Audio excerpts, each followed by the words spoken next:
So I had never steamed this before the other day. I never really had to steam it. I really liked the shape that it had when it came to me. This is the AdVintage Harrison. But I steamed it because if you watched any of my videos, you know how much I like to play with this and just shape it on the fly and just do things to it, because over the years it's gotten so moldable and so clay-like.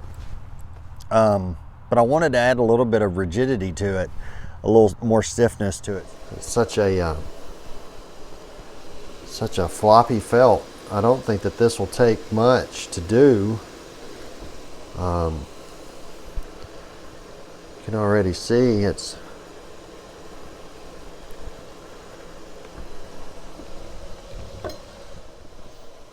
and this is a snap brim hat.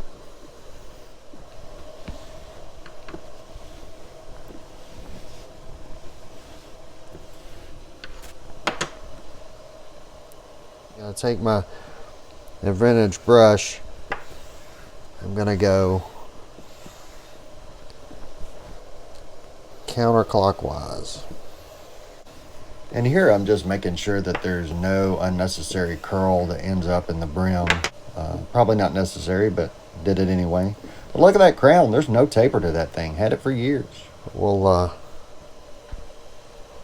let that cool.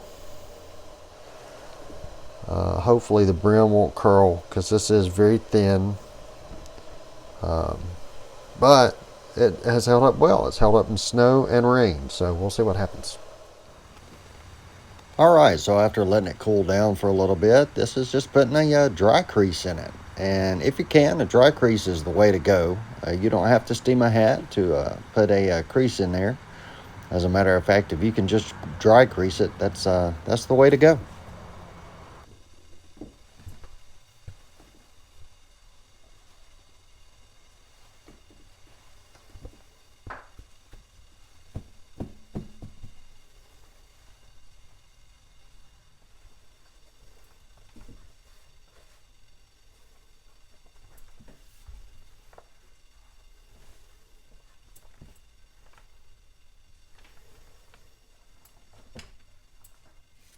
And see how it's I mean, it's still nice and floppy, still has some give to it, but it has some snap to it now.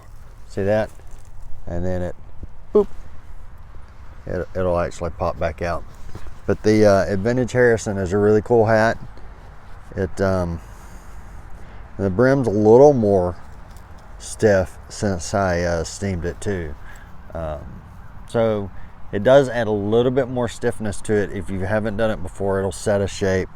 And that's what you want to do when you're steaming a hat, is setting the shape for it. All right, well, thanks for coming back to see us. Until we see you again, y'all have a wonderful week, and God bless.